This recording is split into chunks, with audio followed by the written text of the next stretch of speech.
there is one thing that causes more back pain than anything else, and it's not a weak core. In this video, I'm going to reveal what this one major problem is and how to fix it at home. If you don't know who I am, my name is Harlow, and I'm the Over-Fifties specialist physio here at HT Physio in Farnham. And today we're going to be revealing the one thing that leads to more back pain than anything else. So this video is perfect for anyone who's had back pain for longer than a few weeks. Maybe you've been to your doctor, you've had it looked at and they've said there's nothing seriously wrong, maybe it will just go away. But whatever you do, it just doesn't budge. Maybe you've tried some core exercises and they haven't worked. Maybe you've tried stretching and it hasn't worked. If that's you, don't worry, because there's a big cause that could be the reason. Let's have a look at what that cause is now and how to fix it at home. The biggest cause of back pain that I see in the clinic in my clients is weakness in the glutes. Now, your glutes are a set of hip muscles. You've got three. You've got the gluteus minimus, gluteus medius, and gluteus maximus. And they're all vital for the function of your spine. They have two very important jobs that relate to the spine. The first job is when you bend forward like this, the muscles that control that forward bend and bring you back up are 50% your back muscles and 50% your glutes. Now, that's a rough estimate, but it helps to paint the picture.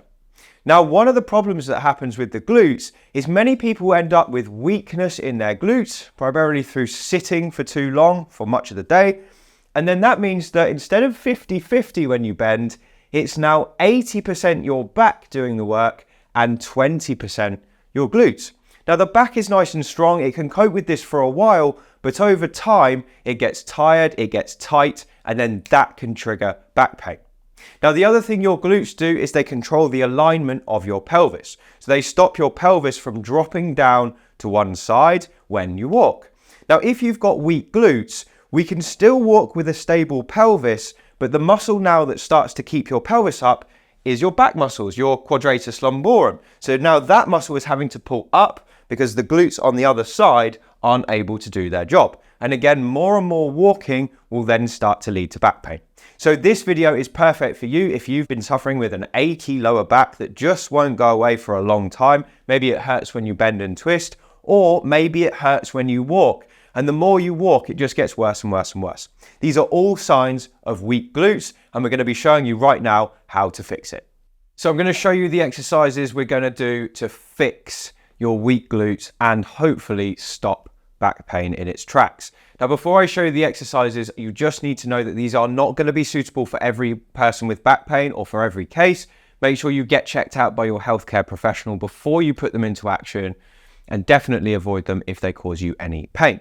Now, the second thing we need to know is that the object of these exercises is to activate the glutes, the muscles below the belt, without activating the back, the muscles above the belt. So if you feel your back tightening up at any moment, that's wrong. You need to stop, rest for 1 minute, then go back to it, but slightly change your technique or change the angle until you feel it in your glutes, not in your back. So I've got 5 things to show you. The first thing is called the hip abduction isometric. And to do this exercise, we're going to need either a resistance band, probably quite a tough one, or you can use a belt as long as it's a really secure, tough belt, and we're going to wrap it around your legs. I'm going to show you how it works. So we're going to start off lying down. You can use your bed at home, doesn't have to be on the floor, and you're going to put the band around both legs, and you want it sat just above the knees like this. And we're going to rest our head, our shoulders, and our bottom on the bed with your knees bent up probably about halfway. Now, the first thing we're going to do is we're just going to close this little space down between your back and the bed, and then keeping your back nice and relaxed, we're going to push outwards into the band, and we should feel that it's these muscles here in the glutes that are activating to hold that contraction. Now, you're going to hold it for a count of between 5 and 10 seconds. Okay, you can choose how long you hold it for, but I start to feel a really good contraction after about probably 5 seconds in my glutes, and then I'm going to just relax and bring my legs back in. So again, flatten the back and push out, and then hold. You're going to push and squeeze, just trying to force those legs out into the band. Again, it doesn't matter how far the legs are moving. You can actually see my legs are only probably moving 6 inches. That's because the band gets tighter the wider you go. And even if you're just using a belt, there won't be any movement, but you can still push against it to get that isometric contraction and then relax. It doesn't actually matter how far your legs go apart. Now, after doing 5 or 6 repetitions of this, I can feel quite a bit of tension in my glutes and nothing in my back. That's exactly what we want. If you're feeling your back tightening up to do this, you're probably not doing it right, or it's not a good exercise for you. It should be all glutes. Now, I recommend most people do 15 of these in a row if your object is to cure yourself of your back pain. And you're going to do 3 sets per day. It's best done spread throughout the day just because it's kind of building a habit. And then do that over time. It is really going to improve that balance between the glutes and the lower back. Before we go any further, I just want to tell you about 3-Tip Friday. 3-Tip Friday is my weekly email that I send out to my list, and it features 3 of the most interesting things I've found that week. It could be a health tip, it could be a piece of research I'm reading, or it could be a new tool that I've found to be really useful for helping people get more mobile. It's totally free. I just send it out once a week. There's no annoying promos inside, and you can sign up for it by going down below this video and entering your email in the 3-Tip Friday link. The second glute exercise we're going to do today is called the clam, and you don't need any equipment for this exercise, just your bed or a mat on the floor, and it's a great one for activating those gluteus medius and minimus muscles. So what we're going to do is lie on your side, and if you've got one-sided back pain, you're probably going to want to spend more time working on the side with the back pain. So if it's my right side, I would be lying on my left in order to work the right-sided hip. So you're going to start like this, lying on your side. Your legs are going to be bent up, probably about 90 degrees between your body and your hip. And again, 90 degrees between your femur and your tibia, your shin bone. And then we're going to start off by putting this top hand flat on the bed. Now it's super important because that helps us get our posture right. And what we're going to do first is roll forward into the hand. So you're just putting a little bit of your body weight in your hand. So you're further forward than feels natural. So this is your starting position, and the exercise is very simple. We're going to keep our body forward, keep your heels together, and lift that top knee up as high as you can without rolling back. Now that's as high as I can go, and then I'm just going to drop it back down. So that might actually surprise you at how little movement there is there, but that's because I'm doing the technique perfectly. Okay, what most people do is they cheat on this exercise, and instead of stopping where I'm stopping because I've got my body weight forward, they start to do this. They roll back and open up. Now what this does is it completely takes the emphasis away from the glutes and it puts it somewhere else. I don't even know where, but it's certainly not in the glutes that we want to work. So you keep your body forward like this, okay, really exaggerate it, and then you're going to keep your feet together and lift without rolling. And it almost feels like it's going to cramp at the top. Now it's just because it is really weak in that position for most people. So what we're going to do here is just keep that movement going, a nice squeeze at the top, don't rest at the bottom.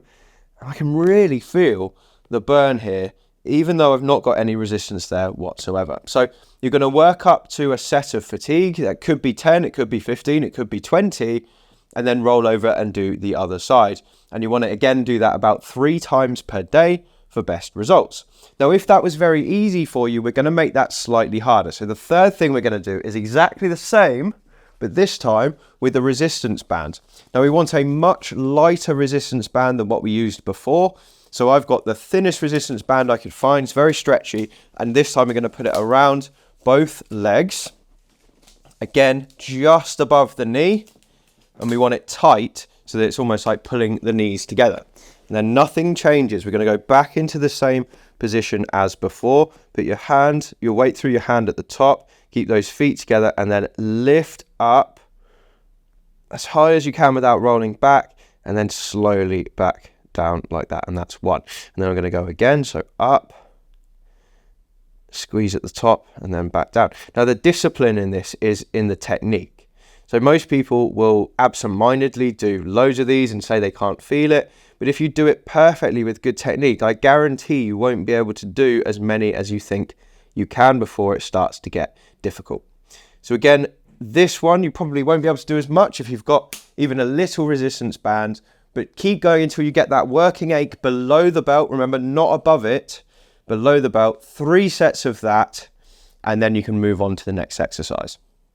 Once you've mastered those first 3 exercises, the next thing we're going to do is make it harder. So instead of doing a clam with our knees bent, we're now going to straighten those knees and lift the leg in what we call a long lever. Now this makes it a lot harder, so I would reserve this for people who are already quite confident in activating their glutes. Definitely don't do this first because this might be too difficult, and if you do it too early, the back just takes over straight away. So we call this the hip abduction inside lying.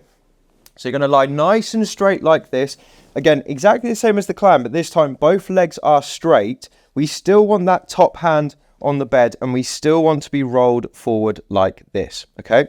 So all we're going to do here is we're going to lift the whole top leg up and ever so slightly behind us in a upwards and diagonal movement.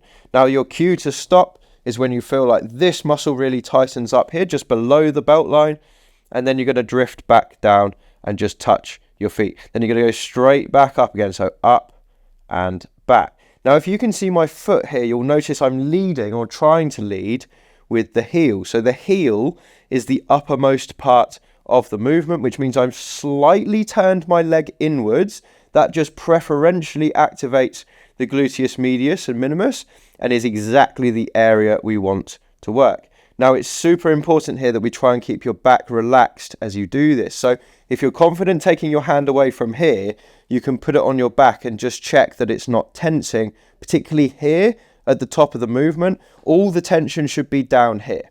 Now, I understand these muscles are super close together, so use your belt line as the reference point. So my waistband here is exactly the separator between my glutes and my back muscles. So everything should be down here, below that belt line, not above it. And the same principles here are going to apply. So we're going to keep repeating until we get a nice working ache in that target muscle, or we feel that the back starts to take over. That might happen if you've suffered with back pain for a while. So just do as many as you can before that happens. Stop the set straight away, rest and repeat, or come back to it later in the day. Now, if that was super easy for you, we're going to make it harder. And again, we can do that by introducing a resistance band. So again, we're going to need a really light band. We don't need a tough one. It's going to be the lightest one you can find. It's going to go around the ankles this time. So around both ankles, we're going to set ourselves up exactly the same way. Roll forward, legs nice and straight. Little bit of weight through the hand. And then the leg is going to come up and slightly back. And again, you're not going to be able to go as high, just because as you extend that band or you stretch that band, it gets harder and harder and harder, and I can't go any higher than that without my back kicking in. So again, we need to leave our egos at the door. It's not about how high you can get it or about how many you can do. If you're doing it wrong, your back will just take over almost straight away. So we want to do it without that happening. So again, keep working that to the point of resistance. Keep your heel as the uppermost part.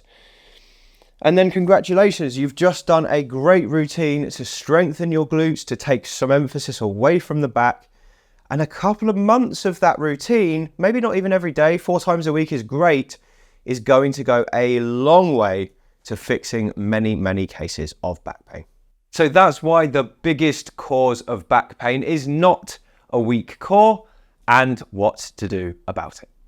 I hope you found this video useful. If you have, then do drop a comment below and just let us know your thoughts, because it does really help us to improve this channel. So thank you if you do that.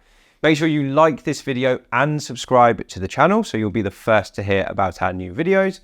And if you want to get more from me personally, the best way to do so is to pick up a copy of my brand new book, Thriving Beyond 50, the 2024 edition. It's 450 pages of my best exercises, tips, and advice to improve your health, mobility, and independence in your 50s and beyond. So thank you so much if you choose to pick up a copy. Anyway, thanks for watching, and I'll see you again on the next video.